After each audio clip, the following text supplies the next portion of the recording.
하나님이라는 제목으로 함께 은혜를 나누고자 합니다. 애굽에 10가지 재앙이 내렸죠. 애굽 사람들에게는 하나님의 심판이었습니다. 그러나 이스라엘 사람들에게는 하나님의 구원이었죠. 똑같은 일임에도 이렇게 다른 해석들이 되어집니다. 아무리 완고한 사람이라도 하나님의 심판은 견딜 수가 없습니다. 바로 그는 굉장히 마음이 강팍한 사람이었습니다. 하지만 하나님의 그 심판의 손길이 한 번, 두 번, 세 번, 네 번, 다섯 번, 아홉 번 거기까지 버티다가 결국 10번째는 두 손을 들고 말았죠. 그랬다면 이제 좀 조용하게 겸손하게 살아야 되는데 이스라엘 백성들이 애굽에 빠져나가는 것이 두고두고 아쉬웠습니다. 노예들이 했던 일들을 자기들이 해야 하고 그러다 보니까 힘들잖아요. 귀찮잖아요. 짜증나잖아요. 노예들을 시키면 더 많은 경제적 이익을 얻을 수 있을 텐데 이런 아쉬움들이 컸습니다. 그러는 순간 이스라엘 백성이 홍해 근처에 배수진을 쳤다라는 말을 듣습니다. 그 말을 듣고선 이 바로가 마음을 고쳐먹습니다. 이 놈들 가서 다 죽이든지 아니면 다시 잡아오든지 해야겠구나 이런 생각을 갖죠. 우리 한번 성경을 보겠습니다. 출애굽기 14장 5절입니다. 출애굽기 14장 5절 읽어볼까요? 그 백성이 도망한 사실이 애굽 왕에게 알려짐에 바로와 그의 신하들이 마음이 변하여 이르되 어찌하여 이같이 하여 이스라엘을 우리를 섬김에서 놓아 보내었는가 하고 아멘 아멘. 홍해 근처에 그렇게 쳤다라고 하는 말을 듣고 마음이 변하기 시작했죠. 그래서 쫓아갔습니다. 그리고 이스라엘 백성들을 다 죽이든지 잡아오든지 하려고 했는데 결과가 어떻게 됐냐면 우리 한번 봅시다. 14장 26절로 28절입니다. 26절로 28절 읽어볼까요? 여호와께서 모세에게 이르시되 내 손을 바다 위로 내밀어 물이 애굽 사람들과 그들의 병거들과 마병들 위에 다시 흐르게 하라 하시니 모세가 곧 손을 바다 위로 내밀매 새벽이 되어 바다의 힘이 회복된지라 애굽 사람들이 물을 거슬러 도망하나 여호와께서 애굽 사람들을 바다 가운데 엎으시니 물이 다시 흘러 병거들과 기병들을 덮되 이를 따라 바다에 들어간 바로의 군대를 다 덮으니 하나도 남지 아니하였더라. 아멘. 하나도 남지 아니하였더라. 결국 애굽의 모든 군대가 다 여기서 죽고 맙니다. 이 말씀을 통해서 하나님이 우리에게 하시는 말씀이 있어요. 끝까지 제 고집을 꺾지 않는 사람은 이렇게 망한다는 것입니다. 하나님 앞에서 고집 피우지 말라는 거죠. 하나님과 대결하려고 하지 마십시오. 계란으로 바위치기보다 더 어리석은 일이 하나님을 대적하는 일입니다. 그래서 야고보서 4장 10절에 보니까 주 앞에서 낮추라. 그리하면 주께서 너희를 높이시리라. 우리가 해야 될 것은 뭐냐면 하나님 앞에서 낮추는 것입니다. 하나님을 전적으로 신뢰하는 것이죠. 보십시오. 애굽에서 나온 이스라엘을 하나님이 길도 없는 홍해로 인도하셨습니다. 아니, 그 광야의 길이 얼마나 많아요.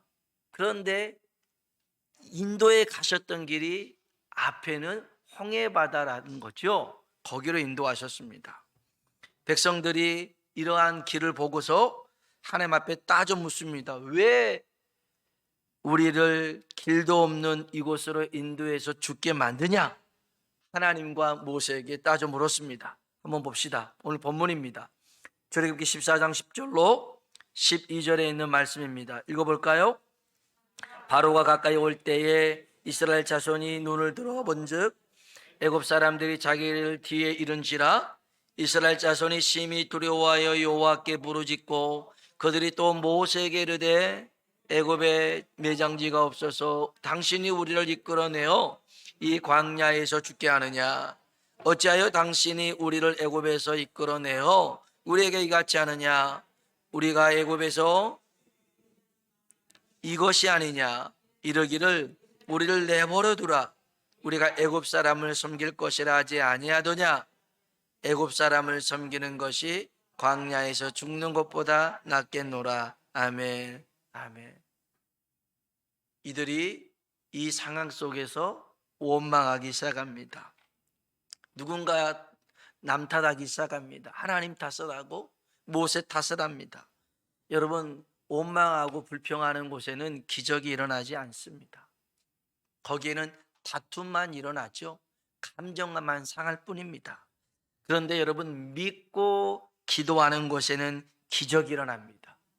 역사가 일어납니다.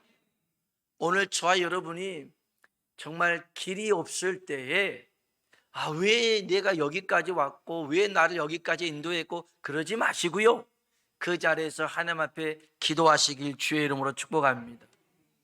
모세는 기도합니다. 한번 볼까요? 15절 16절입니다. 읽어봅시다. 여호와께서 모세에게 이르시되 너는 어찌하여 내게 부르짖느냐? 이스라엘 자손에게 명령하여 앞으로 나아가게 하고 손을 바다 위로 내밀어 그곳으로 갈라지게 하라. 이스라엘 자손이 바다 가운데서 마른 땅으로 행하리라. 아멘. 모세가 하나님 앞에 부르짖어 기도했습니다. 그래서 그때 하나님이 이제 기도하지 말고 이제 됐다. 이제 네가 들고 있는 지팡이를 홍해에 내밀라는 거죠. 내밀었더니 홍해 바다가 갈라지기 시작한 줄로 믿습니다. 여러분, 하나님은 이스라엘 백성들을 길을 따라 인도하지 않으셨습니다. 길을 만드셔서 인도하신 줄로 믿습니다. 하나님 백성들이 걷는 길은 눈에 보이는 길이 아니라 하나님이 길이라는 것을 보여주셨습니다. 여러분, 그렇습니다. 하나님이 우리의 길 되신 줄로 믿습니다.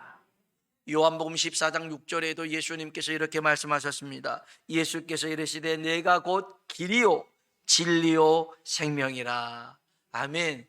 여러분, 예수님이 길이신 걸 믿으십니까? 그러면 예수님을 따라가면 되는 것입니다. 한번 인사합시다. 눈에 보이는 길이 아니라 하나님이 길입니다. 아멘.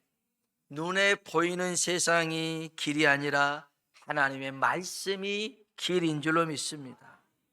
여러분, 하나님께 왜 나를 이런 길로 인도했냐라고 따져 묻지 마십시오. 내가 봤을 때는 저 길이 더 좋은 것 같은데, 우리 그럴 때가 있잖아요. 항상 운전하다 보면 저쪽 길이 더 빠른 것 같은데 항상 내 길이 늦는 것 같은 게 있잖아요. 그럼 절로 가요. 그러면 이쪽 길이 더 빠른 것 같은데 왔다 갔다 할 때가 있잖아요. 중부고속도로 가면 제1 중부고속도로, 제2 중부고속도로 있는데 항상 여기서 저도 갈 때마다 고민을 해요. 이쪽이 빠를까 저쪽이 빠를까. 그래서 2로 갈 때가 있어요. 이쪽. 근데 가다 보면 좀 막히네. 저쪽으로 갈 걸. 여러분, 그러지 않나요? 그럴 때가 있습니다. 그럴 때가 있어요. 근데 여러분, 저 길이 좋아 보이고 또 저 길로 가고 싶어도 여러분이 기억해야 될 것이 뭐냐면 하나님이 인도하시는 그 길, 내가 봤을 때는 돌아가는 것 같아도 그 길 속에는 쉼이 있고 부요함이 있고 기쁨이 있게 될 줄로 믿습니다. 시편 23편 1절 2절 보니까 여호와는 나의 목자시니 내게 부족함이 없으리로다. 그가 나를 푸른 풀밭에 누이시며 쉴만한 물가로 인도하시는도다. 하나님이 나의 목자가 되셨을 때에 우리에게 쉼이 있고 또 이렇게 부요함이 있더라는 것입니다. 시편 사도행전 2장 28절에 보니까 주께서 내게 생명의 길을 보이셨으니 주 앞에서 내게 기쁨이 충만하게 하시리로다. 하나님이 우리 앞에 보이신 길은 생명의 길이고 기쁨이 충만한 길인 줄로 믿습니다. 여러분, 그래서요, 하나님의 나의 길 되심을 믿으시고 그 길을 따라가시길 주의 이름으로 축복합니다. 하나님께서 자기 백성을 다른 곳이 아닌 홍해로 인도하시는데 이유가 있습니다. 그 첫 번째 이유는 하나님이 그 백성을 위해서 일하신다는 거죠. 하나님은 하나님의 자녀들을 위해서 일하시는 분인 줄로 믿습니다. 우리 한번 여기 14절 볼까요? 14절 같이 한번 읽어보겠습니다. 여호와께서 너희를 위하여 싸우시리니 너희는 가만히 있을지니라. 아멘. 아멘. 하나님이 애굽 사람들과 대신 싸워주겠다라는 것입니다. 대신 싸워주겠습니다. 그러니 염려하지 말라는 것입니다. 하나님은 자기의 백성을 단 한 번도 짐이라고 생각해 본 적이 없습니다. 버릴 수 없기 때문에 그냥 끌고 다니는 존재로 생각하지 않았습니다. 그 백성을 위하는 일이라면 무엇이든지 할 수 있는 분이 하나님이신 줄로 믿습니다.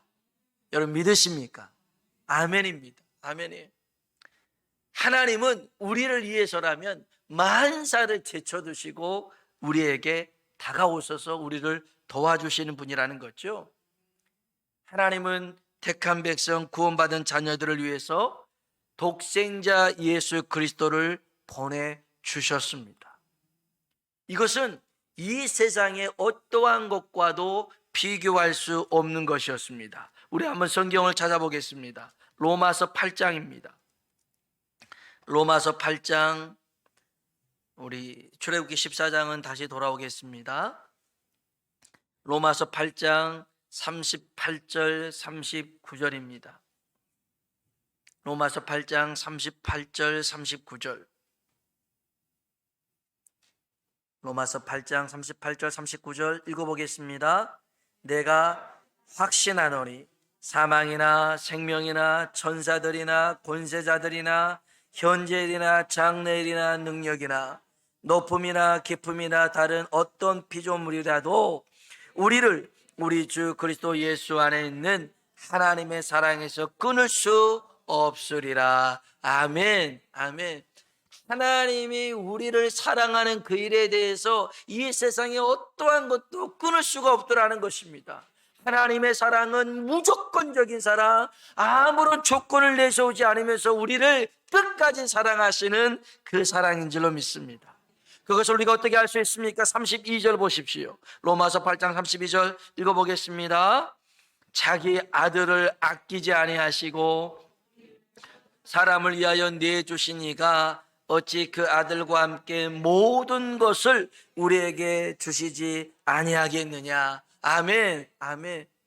자기 아들 예수님을 아끼지 않고 우리에게 내주신 하나님이 그 아들과 함께 우리에게 무엇이든지 아끼고 그래서 주지 않고 그런 하나님이 아니라 다 주시겠다라는 것입니다. 여러분, 하나님은 우리 일에 관심을 가지고 우리 일을 책임지시고 일하시는 분인 줄로 믿습니다. 여러분, 이스라엘 백성들이 애굽에서 나왔을 때 얼마나 두려움이 많았겠어요. 그들은 광야길을 걸어야 돼요. 이제 어떤 병에 걸릴지도 몰라요. 어떤 도적들이 찾아올지도 몰라요. 그런 불확실하고 불안전한 그런 길을 갈아야 되는데 하나님이 홍해 바다를 통해서 길을 내시면서 야, 걱정하지 마. 너희들은 내가 책임질게. 너희들은 내 것이야. 어느 누구도 내 손에서 너희를 빼앗아갈 자가 없어. 이렇게 말씀해주고 계시더라는 겁니다. 여러분, 이 하나님을 신뢰하며 나아가시길 주의 이름으로 축복합니다. 두 번째, 하나님께서 이스라엘 백성들을 홍해로 이끄셨던 이유가 있습니다. 그것은 세상으로 하여금, 다른 사람들로 하여금 하나님의 존재를 분명하게 알게 하신다는 것입니다. 다시 성경 봅시다. 출애굽기 14장 17절로 18절에 있는 말씀입니다. 14장 17절로 18절 읽어볼까요? 내가 애굽 사람들의 마음을 완악하게 할 것인즉 그의 모든 군대와 그의 병과 마병으로 말미암아 영광을 얻으리니 그의 병과 마병으로 말미암아 영광을 얻을 때에야 애굽 사람들이 나를 여호와인 줄 알리라 하시더니 아멘. 아멘. 이 홍해에서 다 애굽 사람들이 죽고 난 다음에 이야, 진짜 이스라엘의 믿었던 하나님은 스스로 존재하시는 여호와 하나님이시구나, 다른 신은 없구나, 진짜는 여호와 하나님이시구나 인정하게 되었더라는 것입니다. 여러분, 하나님은 우리를 통해서 영광을 받으시고 하나님을 계시하길 원하시는 줄로 믿습니다.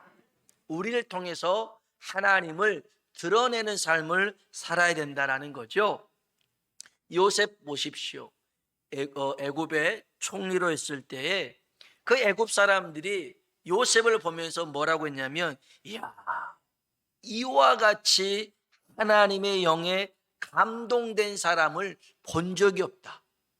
하나님의 신 성령에 감동됐더라는 겁니다. 믿지 않는 사람들도요, 요셉은 진짜 하나님과 함께하는 사람이야, 요셉을 통해서 하나님이 역사하서 이거를 알게 되었더라는 것입니다. 뿐만 아니라 다니엘도 그랬습니다.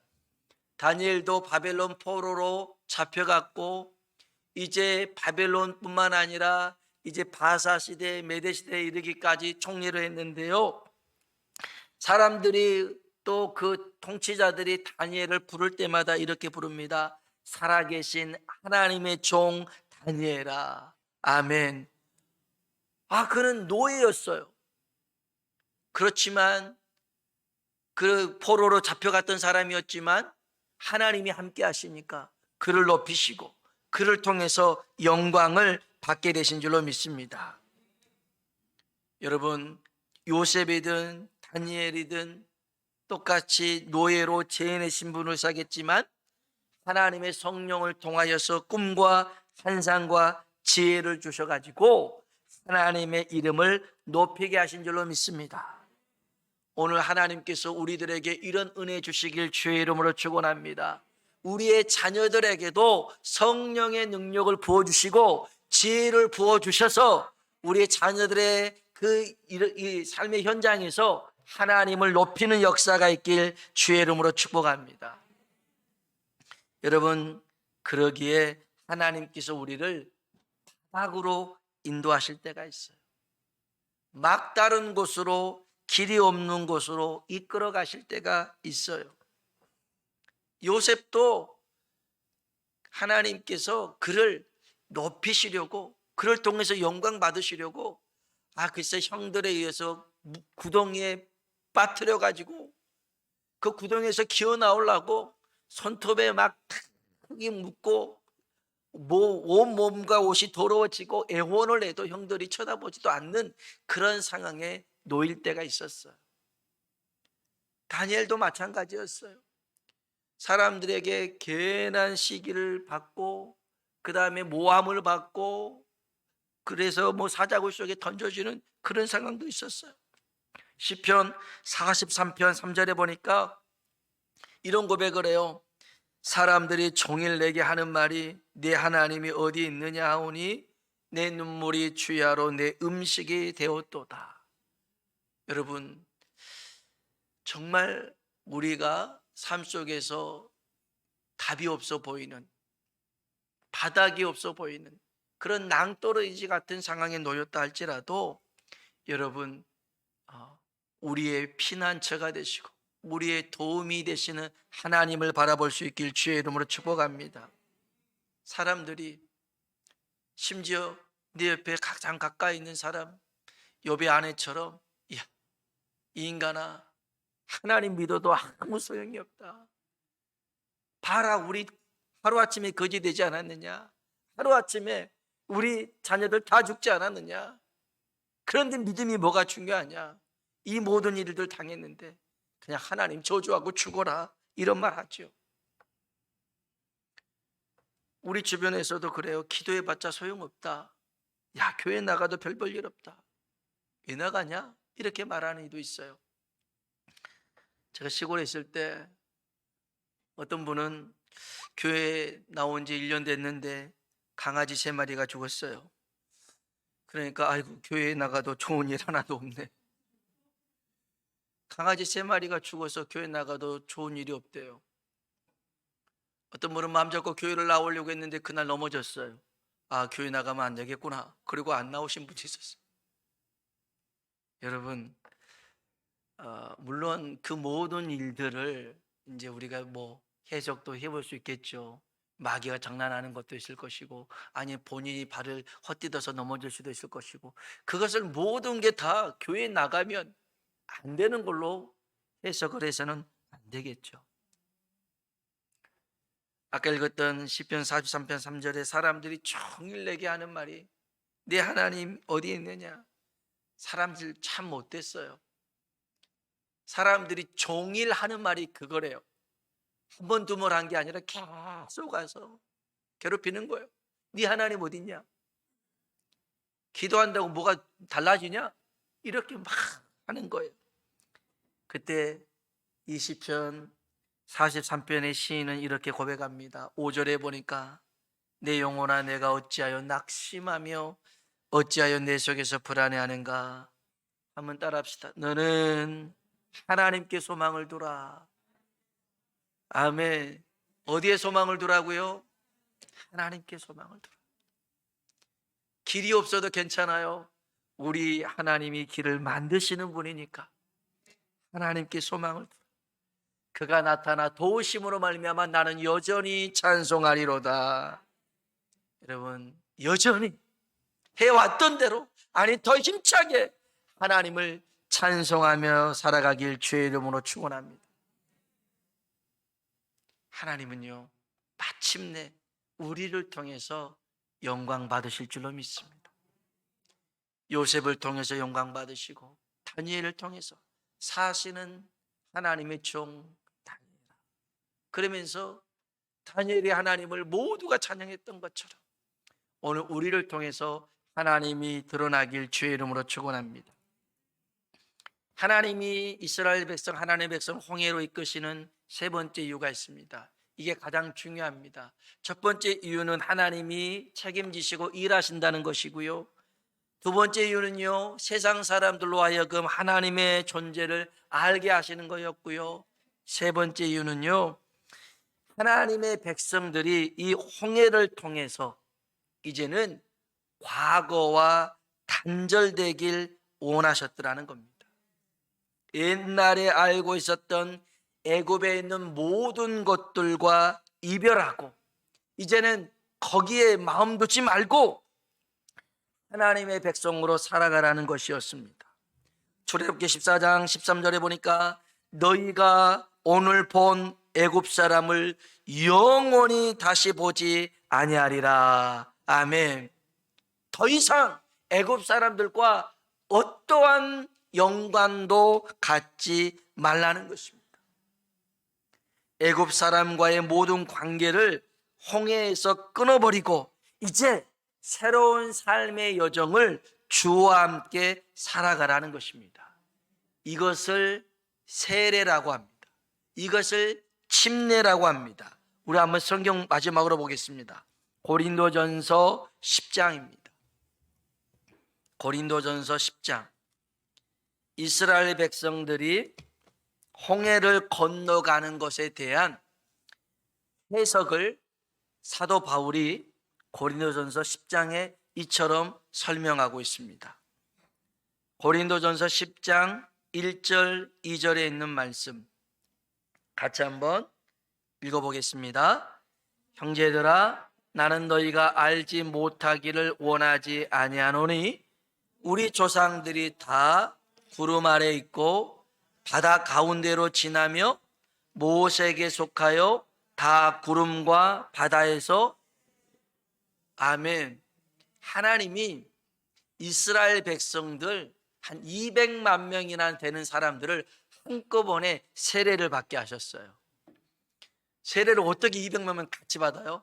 홍해를 갈라놓고 거기를 지나가면서 세례를 시킨 거였어요. 그냥 홍해 바다를 그냥 길 만들어서 건너게 하신 게 아니라 니들은 여기서 너희 옛 사람들은 다 죽은 거야. 이제는 애굽과 아무런 연관이 없어. 더 이상 애굽의 종이 아니야. 이제는 나 안에서 나와 함께 자유로운 사람이 되는 거야. 이제는 내가 약속한 땅, 저 가나안 땅으로 향해서 걸어가는 거야. 옛 사람은 죽은 거야. 이제는 나와 함께 새로운 새로운 삶의 여정을 걷는 거야 라고 말씀하고 있는 거예요. 이것이 세례였어요. 나의 옛사람은 죽고 새롭게 살아가야 될 것을 고백하는 예시. 하나님은 이스라엘 백성들을 이 홍해에서 죽게 만들고 다시 새롭게 태어나게 하신 줄로 믿습니다. 근데 문제는 거기서 죽고 이제는 새롭게 태어나야 되는데 웬걸 어려운 일을 만나고 힘든 일 만나고 또 가나안 땅 정탐했는데 거인들이 산다고 하니까 다시 애굽으로 갔으면 좋겠다. 맨날 만나만 먹으니까 고기 생각나서 마늘도 먹었으면 좋겠고 부추도 먹었으면 좋겠고 애굽에 있을 때가 좋았다. 애굽으로 돌아갈까? 그 생각하더라는 거예요. 어떻게 해서 이스라엘 백성들을 애굽에서 건져냈는데 또다시 애굽으로 가려고 하니 하나님이 기가 막힌 것 아닙니까? 기가 막힌 것 아닙니까? 여러분, 예수 그리스도 안에 생명이 있는 줄로 믿습니다. 예수 그리스도 안에 소망이 있는 줄로 믿습니다. 근데 우리가 아직 그걸 발견하지 못했어요. 그 맛을 알지 못해요.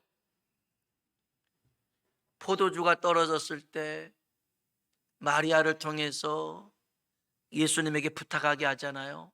기도입니다. 예수님이 안 한다고 해도 마리아가 하인들한테 무조건 하라고 그러잖아요. 기도의 확신이죠. 그리고 하인들이 순종하잖아요. 그래서 물이 변해서 포도주가 된 줄로 믿습니다. 근데 그냥 포도주가 아니었어요. 가장 좋은 포도주였어요. 그래서 그 연회를 주관하는 장이 깜짝 놀랐어요. 이야, 세상에 이런 포도주, 이런 와인은 먹어본 적이 없어. 왜 이제까지 좋은 거 놔뒀어? 보통은요, 처음에 좋은 거 두다가 취하면 나쁜 거 주거든요. 그 맛이니까. 근데 처음에는 별거 아니었는데 나중에 갖고 왔던 포도주가 기가 막힌 것이었어요. 여러분, 하나님께서 우리에게 예비해 놓으신 축복은 좋은 게 아니라 가장 최고의 것을 준비해 두신 줄로 믿습니다. 그래서 우리 보고 기도하라고요. 우리 보고요, 하나님을 신뢰하라고요. 그리고 순종하라고요. 그럴 때 이 기적을 맛보게 되더라는 것입니다. 자꾸 옛날 생각하지 마세요. 야, 옛날이 좋았는데, 그때가 좋았는데. 여러분, 은혜는요, 과거의 은혜로 사는 게 아니라 현재의 은혜로 사는 것입니다. 지금 내게 주신 은혜, 그것이 내게 감사하며 살아야지. 어떤 분들은 50년 전에 있는 얘기를 하는 거예요. 그러면 50년을 지난 지금은 은혜를 못 받는 거라는 소리 아니겠어요? 아니에요. 여러분, 지금 주시는 은혜, 더 나아가 앞으로 주실 그 은혜를 기대하며 나아가시길 주의 이름으로 축원합니다. 그래서 자꾸만 옛날이 좋았나? 그 세상 친구들하고 지날 때가 좋았나? 그렇게 그냥 주일도 안 지키고 일할 때가 그러지 마세요. 하나님이 우리가 그런 삶으로 돌아가는 길을 끊으시고 하나님만 의지하는 그 길을 만드시는 줄로 믿습니다. 옛사람과 옛 습관을 단절하고 이제 주와 함께 살아가는 우리 모두가 되길 주의 이름으로 축원합니다. 기도하겠습니다. 하나님께서 그 백성을 다른 길이 아니라 홍해로 인도하시는 이유가 있습니다. 하나님이 길 따라 인도하시는 분이 아니고요. 하나님이 길이라는 것이죠. 내가 사막의 길을 광야의 샘을 만드신다라고 약속하셨어요. 하나님은 하나님의 자녀들을 위하여 일하시는 줄로 믿습니다. 그리고 우리만이 아니라 세상 사람들이 다 알도록 하나님이 그렇게 역사하십니다. 그러니 이제 지난 날에 옛 사람의 그 모든 것들은 다 죽이고 이제는 주와 함께 주님을 온전히 신뢰하며 살아가는 그런 인생 되게 해달라고요. 오늘 우리에게 주신 말씀 붙들고 같이 한번 기도하도록 하겠습니다.